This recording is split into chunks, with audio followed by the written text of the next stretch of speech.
গণভোট নিয়ে এখন যে আলোচনা আমার মনে হয় সেটা এই বৃহত্তর প্রশ্নেরই একটা দিক। জনগণের প্রত্যক্ষ মত প্রকাশের সর্বোচ্চ রূপ হিসাবে এটাকে কেউ দেখছেন, আবার অনেকে এটাকে সাংবিধানিক কাঠামোর কিংবা ভারসাম্যের মাপকাঠিতে বিচার করছেন। এই দুইয়ের মধ্যে যদি সংঘাত তৈরি না করে আমরা সমন্বয় করতে পারি, তাহলেই আমার মনে হয় আমরা একটা বড় কাজ করব। ফরাসি বিপ্লবের সময় থেকেই আমরা যে কনস্টিটিউয়েন্ট পাওয়ার, যেটা ডক্টর শরীফ ভূঁইয়া বললেন গাঠনিক ক্ষমতা, অত্যন্ত শক্তিশালী একটা বাংলা অনুবাদ হয়েছে, অসাধারণ। মানে কনস্টিটিউয়েন্ট পাওয়ার আমি পড়তে পড়তে আমার কাছে মনে হচ্ছিল এর what could be the better Bengali term. অসাধারণ আমার কাছে মনে হয় যে এটা একটা সাংঘাতিক শক্তিশালী শব্দ। এই যে কনস্টিটিউয়েন্ট পাওয়ারের কথা বলা হয়েছে, তার এই ধারণার থেকেই, এই ধারণার সূত্র ধরেই ফরাজি ভাই আজকে যে রাজনৈতিক সংকট যেটা তৈরি হয়েছে তার সমাধানের একটা সূত্র দিয়েছেন। জাজ রুসো বলেছেন, the people being subject to the laws ought to be the author of those laws. তার মানে যেই আইনের অধীনে জনগণ থাকে তার রচয়িতা কিন্তু সে নিজেই। এটাই গণতন্ত্রের গভীরতম দর্শন। এবং ওই লিঙ্কনের যেই কথা of the people for the people and by the people, ওখানেও দেখেন বারবার জনগণের কথাই আসছে, মানে জনগণই কেন্দ্রবিন্দু। প্রতিষ্ঠানগুলো হচ্ছে সেই মানুষের ইচ্ছার ধারক। গাঠনিক ক্ষমতা কিংবা কনস্টিটিউয়েন্ট পাওয়ার আর কনস্টিটিউটেড পাওয়ার, মানে জনগণই মৌলিক শক্তি যা রাষ্ট্র ও সংবিধানের জন্ম দেয়, এবং এর ফলে রাষ্ট্রের যে অঙ্গগুলো, আইনসভা, বিচারালয় কিংবা নির্বাহী বিভাগ, এই সবগুলি হচ্ছে সেই শক্তির প্রাতিষ্ঠানিক রূপ। ফরাজি ভাই যে তার নিবন্ধে এই জনগণের সার্বভৌম শক্তির উদাহরণ দিতে গিয়ে আমাদের এই 10ই এপ্রিলের 71 স্বাধীনতার ঘোষণার কথা বলেছেন, যেখানে সাম্য, মানবিক মর্যাদা এবং সামাজিক ন্যায় বিচারের কথা উচ্চারিত হয়েছে। এই ঘোষণা কিন্তু কোনো সংবিধান কিংবা আইন বলে দেওয়া হয়নি, এটা পুরোপুরি জনগণের আকাঙ্ক্ষাজাত। আবার 1990 সনে যখন সরকার গঠিত হয় তখনও কিন্তু জনগণের আকাঙ্ক্ষা সংবিধানকে অতিক্রম করে গেছে, সব কিছু সংবিধান সম্মত হয়নি।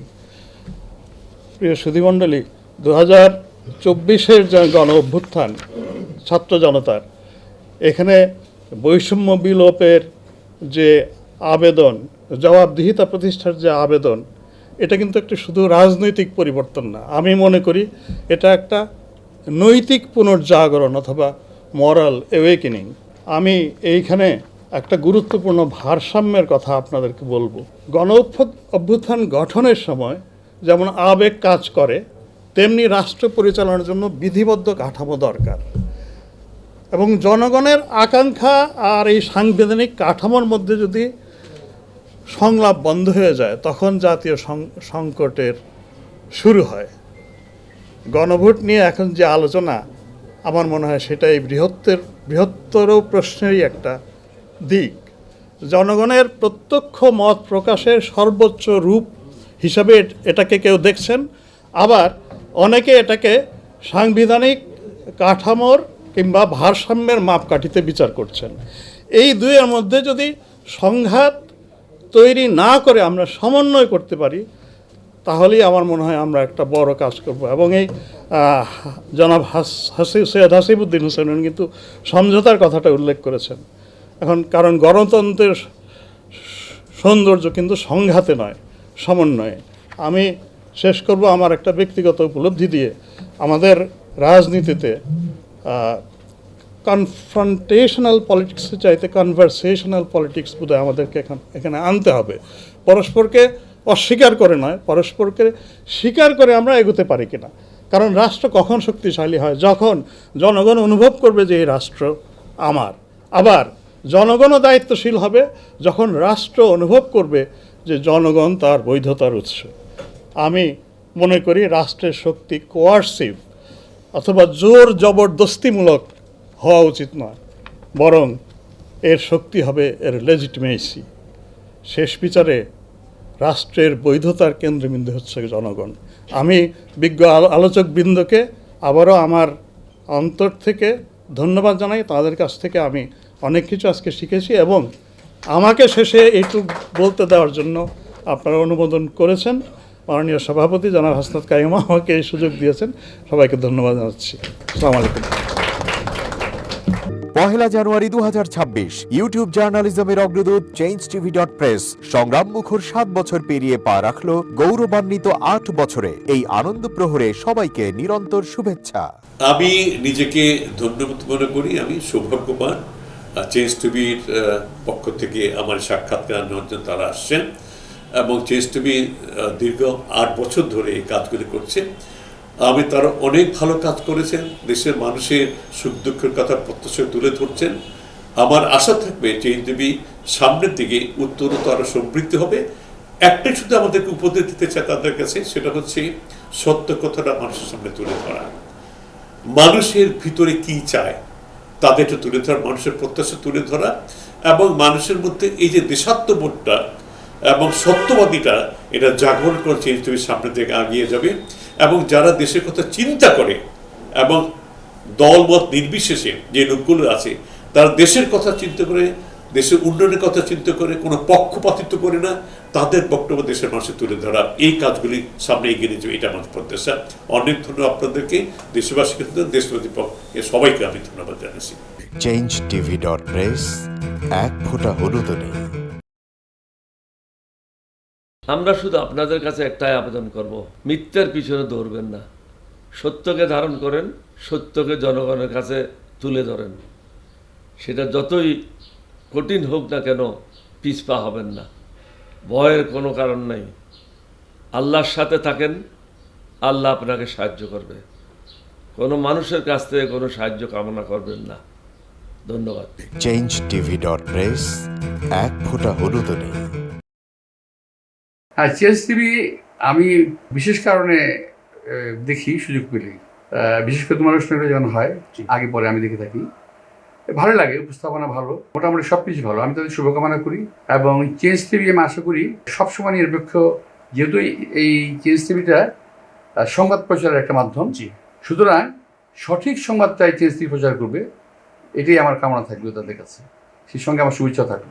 changeTV.press এক ফোঁটা হলুদ নেই। সুপ্রিয় দর্শক, এই চেঞ্জ টিভি বিগত 7 বছর ধরে খুবই গুরুত্বপূর্ণ ভূমিকা পালন করছে আমিরুল মোমিনিন মানিক। উনি তো এখন বাংলাদেশে একটা ন্যাশনাল ফিগার হয়ে দাঁড়িয়েছেন। তিনি সত্যকে ধারণ করে আছেন, সত্য প্রচার করে, সত্যের প্রকাশ করে, সত্য ধারণ করে তিনি একটা পরিবর্তন আনতে চেয়েছেন এই সমাজে। আমি আশা করি এটাতে অনেকে উদ্বুদ্ধ হয়েছেন এবং এই চেঞ্জ টিভির ভূমিকা অন্যকে অনুসরণ করার জন্য আমি আবেদন জানাবো। একই সাথে চেঞ্জ টিভির কর্তৃপক্ষ এবং দর্শক শ্রোতাকে আমার ব্যক্তিগত দোয়া এবং শুভেচ্ছা রইল। changeTV.press এক ফোঁটা হলুদ নেই।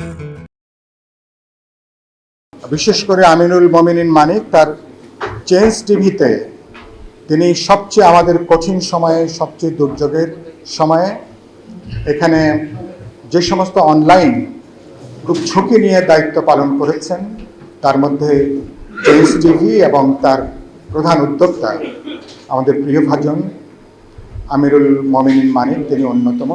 changeTV.press এক ফোঁটা হলুদ নেই।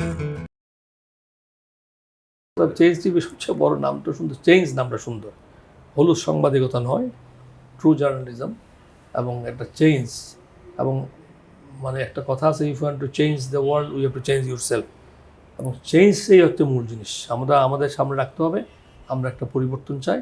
চেঞ্জ টিভিতে এই সমস্ত প্রোগ্রাম দেখিয়েছে, মোস্ট অফ দ্য ক্ষেত্রে আমি দেখেছি তারা একটা নতুনত্ব নিয়ে আসছে, বিভিন্ন ইন্টারভিউ, বিভিন্ন প্রোফাইল লোকদের দিয়েছে এবং একটা নতুন বাংলাদেশ তৈরি করা, একটি নতুন নেতৃত্ব তৈরি করা, একটি নতুন চিন্তা একটা ওয়ার্ল্ড তৈরি করার ব্যাপারে চেঞ্জ টিভির একটা বিরাট ভূমিকা রয়েছে।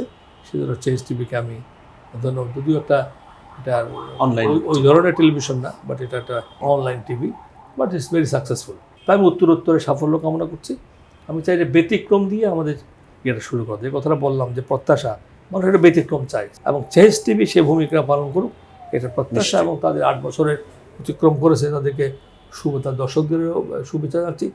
যারা তোমরা এটার পিছনে ছিলা, যারা নেপথ্যে কাজ করছো, তাদেরকেও আমি আন্তরিক শুভেচ্ছা জানাচ্ছি। changetv.press, এক ফোঁটা হলুদও নেই। সকলকে শুভেচ্ছা। চেঞ্জ টিভির 8ম বর্ষপূর্তিতে আমি খুবই আনন্দিত, এবং আমিরুল মোমিনিন মানিক, যার অক্লান্ত পরিশ্রমে এই টিভি চ্যানেলটি প্রতিষ্ঠিত হয়েছে, আমি প্রথম থেকে তাকে লক্ষ্য করেছি কি অক্লান্ত পরিশ্রম এবং কি ধরনের চ্যালেঞ্জের মাধ্যমে সে আজকের এই অবস্থানে এসেছে। আমি চেঞ্জ টিভির উত্তরোত্তর উন্নতি এবং দেশ গঠনে তাদের একটা ইতিবাচক ভূমিকা কামনা করছি। changetv.press, এক ফোঁটা হলুদও নেই।